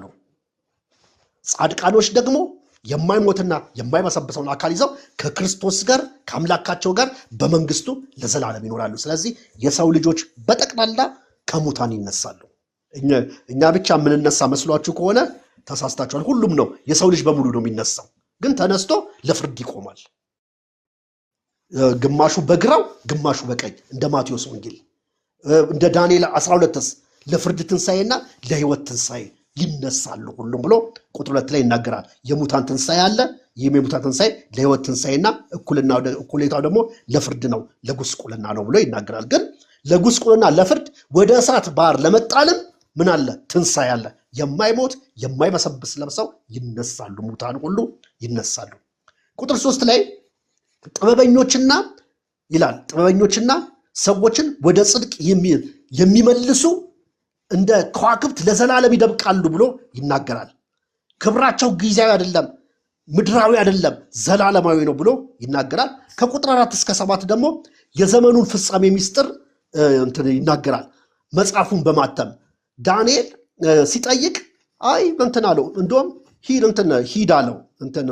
ሂድ ከዚህ ማለት ሳይሆን ግን ሂድ አለው። በኋላ ላይ ስለምናይ ነው። በቃ ሂድ፣ ትንቢቱ የሚፈጸመው ገና ሩቅ ስለሆነ አሁን አይነገርህም። የትንቢቱ ፍጻሜ በእግዚአብሔር እጅ ነው። የትንቢቱ ፍጻሜን የሚያውቀው እግዚአብሔር፣ ምን እንደሚሆን የሚያውቀው እግዚአብሔር ብቻ ነው። እስከዛስ መጽሐፉ ታትሟልና አንተስ ሂድ አለው። በቃ ሂድ አለው። ከዛስ እውቀት ይበዛል የሚል ቃል እናገኛለን። እውቀት ይበዛል ማለት ቴክኖሎጂንም የሚያሳይ ነው።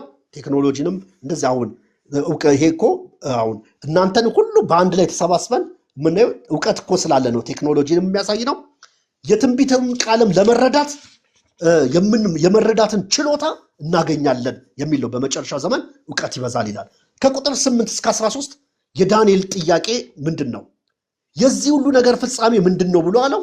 አይ ቃሉ የታተመ ነው፣ የተዘጋ ነው፣ አንተ ሂድ አለው። ከዛ ቁጥር 9 ላይ ዳንኤል መረዳት አልቻለም ትንቢቱን። ስለዚህ ያንተ አእምሮ ገደብ አለው፣ ውስን ነው፣ መረዳት ስለማትችል ብትሄድ ይሻላል የሚል ነው። የታተመ ነው፣ ካለ እግዚአብሔር የሚያውቀው የለም ብሎ ይነግረዋል። ከቁጥር 11 እስከ 13 ደግሞ ስናይ ከዛ ምን ይለዋል መልአኩ? አንተ ግን ምንም ትንቢቱ የታተመ ቢሆንም እንትን ቢልም አንተ ግን እስከ ፍጻሜው ድረስ ሂድ፣ በዕጣት ክፍልህ ምን ታደርጋለህ? ትቆማለህ አለው። ለዳንኤል የተሰጠ የግል ቃል ኪዳን ነው የክፍል። ቁጥር 8 ላይ ስለ ዘመን ፍጻሜ ጠይቆት ነበር መልአኩ። አይ ሂድ አለው። አንተ ሂድ አለው። የሰጠው ዝርዝር የለም፣ የሰጠው ዝርዝር ማብራሪያም የለም። ሂድ ነው ያለው። የዚህን ነገር መረዳት ስልጣኑ የእግዚአብሔር ነው። ሂድ አለው። ታትሟል። ሂድ አለው። የዘመን ፍጻሜን የመወሰን ድርሻ የኔ አይደለም፣ ያንተም አይደለም። ሂድ አለው። ያንተ ድርሻ ግን አለው የተሰጠን አገልግሎት እስከ ህይወት ፍጻሜ ድረስ ይዘህ መጓዝ ነው አለው። እስከ ፍጻሜው ሂድ አለው። ከዛ ቃል ኪዳን ይገባለታል። በዕጣ ክፍልህ ትቆማለህ አለው። ዳንኤል በጣም የሚያሳዝን ሰው ነው። እና ሀጌ ሌሎች እንኳን ሲመለሱ አሁንም እሱ በምርኮ ምድር ውስጥ ሆነ በፋርስ ዘመንም እያገለገለ ነው፣ እየኖረ ነው። ያለ ርስት የለው። በባቢሎን ምድር ላይ ያለ ርስት፣ ያለ ሀገር፣ ያለ መቅደስ እየኖረ ያለ ሰው ነው። ግን ምን አለው? ርስት ባይኖርህም ሀገር ባይኖርህም አንተ እስከ ፍጻሜው ድረስ ሂድ። በመጨረሻው ጊዜ በዕጣ ክፍል ዕጣ ይኖርሃል፣ ርስት ይኖርሃል፣ ድርሻ አለ፣ ዕጣ ክፍል አለ፣ የተዘጋጀልህ ነገር አለ። ስለዚህ እስከ ፍጻሜው ድረስ ሂድ፣ ታምነህ ሂድ። በመጨረሻው ጊዜ በዕጣ ክፍል ትቆማለህ አለው። የራሱ ርስት የራሱ ድርሻ የሌለውን ዳንኤልን የተዘጋጀለት እንዳለ ይነግረዋል። እግዚአብሔር ይመስገን። አሁንም መጽሐፉ በመልካም ነገር ነው የሚዘጋው፣ ለዳንኤል ብቻ ሳይሆን ለእያንዳንዳችን። ከእግዚአብሔር ጋር ስለወገንን፣ ከእውነት ጋር ስለወገንን፣ በጽድቅ ስለኖርን ይህች ዓለም መብት ነፍጋን ከሆነ ሲስተሙ የነፈገን መብት ካለ አሁን ሁሉም ምን አለ ነው የሚለው፣ የለህም እኮ ነው የሚለው። አሁን ያለው ሲስተም ምንም የለህም ነው የሚለው። ዓለም አለኝ ትላለች፣ አንተ ምን አለ ይላል፣ የለኝ። መልሱ ምንድን ነው? ሁላችንም ምን አለን ነው የምንለው። እዚህ ዓለም ላይ ለመሆኑ ምን አለን?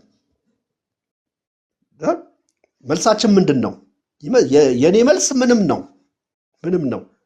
አንደኛ ሰማያዊ ነኝ፣ ዜግነቴ የሰማይ ሀገር ዜጋ ነኝ። የማይጠፋ ርስት፣ የማይበላሽ እድፈት የሌለበት ርስት አለ። የት? እዛ። እዚህስ ምንም የለ። ዓለም የለህም ነው የምትለው። ቴክኖሎጂ የኔ ነው፣ ኢኮኖሚው የኔ ነው፣ ፖለቲካው የኔ ነው፣ ስልጣኔው የኔ ነው፣ ሁሉ ነገር የኔ ነው ነው የምትለው። አንተ ምን አለ ነው የምትለን። መልሳችን ምንም ነው። ስለዚህ እግዚአብሔር ደግሞ ምን ይላል? እስከ ፍጻሜው ድረስ ሂድ፣ እስከ ፍጻሜው ድረስ ሂድ። ዝም ብለህ አገልግል፣ ዝም ብለህ ኑር፣ በታማኝነት ኑር፣ በቅንነት ኑር፣ ቃል ኪዳኑን ጠብቀህ ኑር፣ ለእኔ ታማኝ ሆነህ ተገዝተህ ኑር፣ በዚህ ምድር ላይ ኑር። ከዛስ በዕጣ ክፍል ትቆማለህ። በመጨረሻ ለአንተ እቺ ዓለም የነፈገችን ነገር ሁሉ ምን አደርግልሃለሁ? በእጥፍና በሚበልጥ ዘላለማዊ በሆነም ክብር እኔ አዘጋጅልሃለሁ አለ። እግዚአብሔር ይመስገን። ስለዚህ እቺ ዓለም ብትነፍገንም፣ እቺ ዓለም ብታጎልብንም፣ ከዛ ምን ይሆናል ብለን ደግሞ ስንጠይቅ የሚሆነውን ነገር ደግሞ አልነግርም፣ መልአኩ አልነግርም ቢልም፣ ጌታም አልነግርም፣ ይሄ ለአንተ የምትረዳው አይደለም፣ ዝም በል ቢለን፣ ነገ ምን ይሆናል? ዝም በል ጸጥ በል ቢለንም በጣም ታምነህ አገልግል፣ እስከ ፍጻሜው ድረስ ጸንተህ ኑር፣ እስከ ፍጻሜው ድረስ ጸንተህ አገልግል። ለምን? በዕጣ ክፍል ትቆማለህ ይላል። እግዚአብሔር ይመስገን። እዚህ ላይ ጨርሰናል። የዳንኤልን መጽሐፍ ይህንን ይመስላል። ትንቢተ ዳንኤል